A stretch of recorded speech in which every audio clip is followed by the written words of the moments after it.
알아두면 유식해지는 경제학 지식.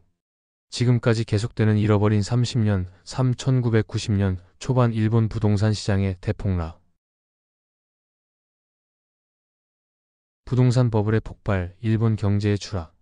1988년 말, 루브르 합의 이후로 일본은행의 금리 인상을 저지하던 재무성 관료들은 금융시장의 흐름을 보면서 걱정이 깊어졌다.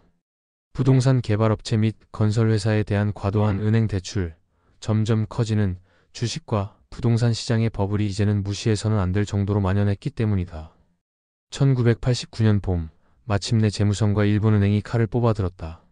그해 말, 니케이 평균 주가가 정점을 찍으면서 금리가 2.5%에서 3.25%로 5개월 후에는 4.25%로 가파르게 상승하기 시작했다. 1990년에 금리가 또다시 6%까지 상승했지만 그해 4월에 과열된 부동산 시장을 진정시키기 위한 대형 조치가 있었다. 일본은행과 재무성은 토지 가격의 질서 정연한 하락을 약속했다. 토지 가격 상승이 손쉬운 부를 창출해 일본이 널리 자랑할 만한 열심히 일하는 문화를 해칠 수 있다는 정치적 우려가 있었기 때문에 미에노 야스시 일본은행 총재는 토지 가격의 20% 하락에 기쁨을 감추지 못했다고 한다. 재무성 은행국은 1991년 말까지 부동산 대출이 총대출보다 더 빠르게 증가해서는 안 된다는 행정 지침을 내렸다. 그러다가 전혀 생각지도 못한 일이 벌어지고 일본 부동산 시장은 붕괴했다. 니케이 평균 주가는 끝없이 추락하고 있었다.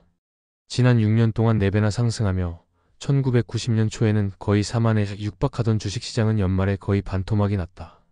믿기 힘든 호황에 이은 믿기 힘든 불황의 전형적인 사례였다. 이런 자산들을 담보로 엄청나게 많은 자금을 빌려준 은행들은 담보 가치가 급락하면서 부실 대출이 급증했다. 주식과 부동산 버블이 한꺼번에 터지면서 은행과 기업의 대차대조표에는 문제가 생겼다. 금융 부문이 부실 채권 문제에 시달리면서 호황을 부추기던 신용 흐름이 갑자기 끊기고는 불황을 부추겼다. 앞에서 언급했듯이 일본 은행들은 실현되지 않은 주식 이익을 자본으로 계상하지 않으면 BIS가 요구하는 8%의 자기자본 비율을 달성할 수 없었다. 이처럼 일본 은행들에 부여되는 일종의 프리미엄이라 할 재펜율은 세계 시장에서 널리 알려진 현상이 되었다. 이제 주가가 폭락하면서 일본 은행들의 자기자본 비율도 함께 폭락해 대출 실적도 부진해졌다. 1990년 말에는 일본 전역에서 토지 가격이 하락하고 있었다. 캘리포니아 부동산 시장 폭락의 원인에는 일정 부분 일본의 투자자들이 현금을 확보하고 대차대조표를 개선하기 위해 해외 자산을 빠른 속도로 회수한 것도 있었다. 1990년 12월 말 일본은행은 주식시장의 하락 속도를 줄이고 경기 후퇴에 맞서기 위해 금리를 인하하기 시작했다. 금리는 1992년 4월까지 3.5%로 떨어졌지만 이 금리로는 니케이 평균 주가가 계속 하락하는 것을 막기에는 충분하지 않았다. 그해 늦여름에는 니케이 평균 주가가 1만 5천 아래로 떨어졌다. 부동산 버블의 종말은 일본 은행들에게는 재앙이나 다름없었다. 토지 가격의 폭락은 담보물 소멸, 은행 파산, 국내외 자산 염가 판매 등 경제가 악순환에 빠져들게 했다. 일본의 부동산 시장은 아무도 팔려고 하지 않는 곳에서 아무도 사려고 하지 않는 곳으로 바뀌었다. 그 결과 금융 부문에서 부실 채권이 무서운 속도로 증가했다. 1991년 살로몬 브라더스는 부실 채권을 연구한 후 일본 은행들은 거의 항상 토지를 담보로 대출을 해주었기 때문에 부실 채권이 20조엔에 이를 수 있다고 주장했다. 이는 이 장에서 살펴본 미국의 저축대부조합 위기만큼이나 재앙으로 작용할 것이다. 사실 이런 추정치가 실제로 발생한 부실 채권의 합계를 보수적으로 추정한 것으로 드러났다. 신용 흐름이 끊기면서 일본 경제는 침체의 늪에 빠져들었다. 1991년 4분기부터 1999년 말까지 GDP 성장률이 연평균 1% 미만이었고 G7 국가 평균의 절반에도 미치는 속도로 성장하면서 G7 국가 중 실적이 가장 좋은 국가에서 가장 나쁜 국가로 전락했다. 계속 이런 속도로 성장한다면 경제 기적을 달성했던 국가 일본은 세계 2위라는 경제 대국의 지위를 새롭게 부상하는 중국에 넘겨주게 될 것이었다. 금융업계를 뒤흔든 은행발 스캔들. 주식시장과 부동산 시장이 무너지면서 금융 부문에 각종 스캔들과 사기 행위가 폭로되었다. 대중은 펀드 매니저들이 VIP 투자자들에게 보장된 수익뿐만 아니라 손실에 대한 보상까지 제공하는 애교 토킨 계좌의 존재를 알고는 엄청나게 분노했다. 1980년대 일본에서 이 계좌는 자금을 관리하기 위한 고유의 특징이 되었고 영업을 위해 꼭 필요한 도구로 여겨졌다. 손실 보상의 과정은 본질적으로 세계 전역에서 채권을 판매하고 환매하는 행위를 통해 이루어졌는데, 여기서 펀드 매니저들은 당초 고객에게 판매한 것보다 더 높은 가격으로 동일한 채권을 환매했다. 이 과정에서 펀드 매니저들은 세무 당국의 눈을 쉽게 피해갈 수 있었다. 빠르게 상승하는 시장에서는 손실 보상이 대체로 비현실적이었지만, 이제는 손실이 비현실적이지 않았다. 시장이 폭락하면서 대중은 작은 물고기가 손실을 입었지만, 큰 물고기는 구제되는 모습을 보고 분노했다. 금융 부문에서 특별 대우를 받는 투자자들은 이런 식으로 보호를 받았지만, 일반 대중은 엄청난 손실을 입었다. 보상을 지급한 사례가 잇따라 폭로되면서 스캔들이 끊이지 않았다. 이러한 행위가 본질적으로 손실의 위험에 대한 보증을 제공해 주식시장의 과열을 부추긴 것으로 여겨졌다. 미국 프루덴셜 증권의 일본 지점장 제임즈 월시는 특정 투자자들에게 유가증권에서 발생한 손실의 보상을 지급하는 관행을 스테로이드를 복용하는 운동선수에 비유했다. 재무성은 이런 스캔들에서 좋지 않은 모양새로 빠져나왔다. 니케이 평균 주가가 1989년의 마지막 거래일에 사상 최고치를 기록하기 전에 손실 보상을 금지하는 내용의 지침을 내리기는 했지만, 증권사들이 기존에 제공하던 보증을 유지하는 것을 허용하고 주식시장이 무너질 때 진행 중이던 손실 보상을 묵인한 혐의를 받고 있었다. 그러나 세무당국은 그렇게 독단적이지 않았고, 이런 문제를 묵인하지 않았다. 손실 보상은 형사상의 범죄로 여겨졌지만, 재무성의 대처는 대체로 너무 느리게 행동했다는 평가를 받았다. 또 다른 스캔들의 물결에서는 범죄 조직이 일본 금융업계에 침투한 사실이 드러났다. 주식과 부동산 시장에서 엄청나게 많은 수익이 발생해 금품 갈취, 매매춘, 마약 밀매에 관여하던 조직 폭력배들이 이곳으로 몰려들었다. 그들 중 일부는 소카이아라고 불리는 전문적인 갈취범이 되었다. 그들이 즐겨 사용하는 수법은 금품을 제공하지 않으면 회사의 연례 총회를 방해할 것이라고 위협하거나 불편한 질문이 나오지 않도록 일종의 보호비를 요구하는 것이었다. 일본에서는 체면을 세우는 것이 상당히 중요하기 때문에 기업 경영진은 이런 종류의 갈취에 취약했다. 도쿄에서 두 번째로 큰 범죄 조직 이나가와 카이의 두목 이시이 스스무가 노무라 증권과 니코 증권을 찾아가 주요 철도회사인 도쿄 주식회사에 자금을 지원하게 한 것도 이를 통해서였다. 1989년에는 이시이가 노무라와 니코의 계열사를 통해 빌린 360억 엔으로 6개월 만에 도쿄 지분 2%를 사들였다. 이시이가 지분을 사들인 이후 도쿄 주식회사의 주가는 2개월 동안 164%나 상승했다. 노무라 증권의 지점 네트워크가 도쿄의 주식을 대대적으로 홍보했다. 1989년 10월 노무라 증권의 일부 지점에서는 모든 주식 거래 중 도쿄 주식이 차지하는 비중이 90%에 달하기도 했다. 재무성이 공개적으로 의혹을 제기했지만 이시이는 수사를 받기 전에 뇌졸중으로 사망했다. 범죄 조직과 금융업계의 또 다른 연결고리에는 야쿠자가 있었다. 야쿠자는 비조직 범죄가 조직의 형태를 띠게 하고 변호사를 통하지 않고도 분쟁을 해결했기 때문에 일본 사회에서 비공식적으로는 어느 정도 인정받는 위치에 있었다. 은행은 부실 채권을 야쿠자에게 할인가로 판매했다.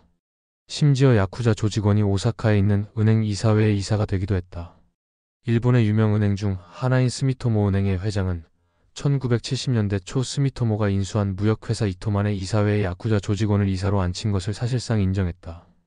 이렇게 이사가 된 이토 세미스는 토지 거래에 얽힌 분규 이후로 이사회의 해결사 역할을 했지만 실제로는 암흑가에서 활동하는 한국인 사업가 허영중의 얼굴마담 노릇을 하는 사람이었다. 이토가 이토만 이사회 이사에 영입되면서 다수의 의심스러운 투자가 발생했다. 이토만은 허영중의 처남에게서 하와이에 있는 값어치가 별로 없는 땅을 실제 가치보다 훨씬 더 비싼 가격에 매입했다. 또한 허영중의 형제가 소유한 유령회사 두 곳에 대출을 해주었다. 이 유령회사들은 부동산 개발업체 두 곳에 대출금을 전달했다. 이토만은 예술품 투자를 시작해 허영중이 소유한 회사들로부터 다수의 그림을 부풀린 가격에 매입했다.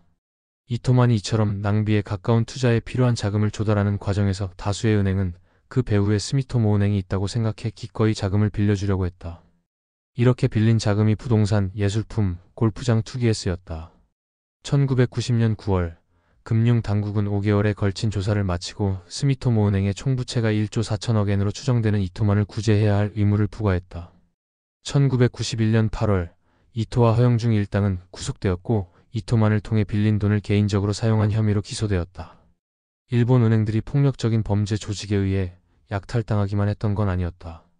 1991년 7월 25일 세계에서 세 번째로 규모가 큰 은행인 후지은행의 도쿄 지점 중 3곳에서 2,600억 엔 상당의 위조 예금 증서를 발급해 준 사실이 세상에 알려지면서 회장 하시다 다이조가 회장직에서 물러나야 했다.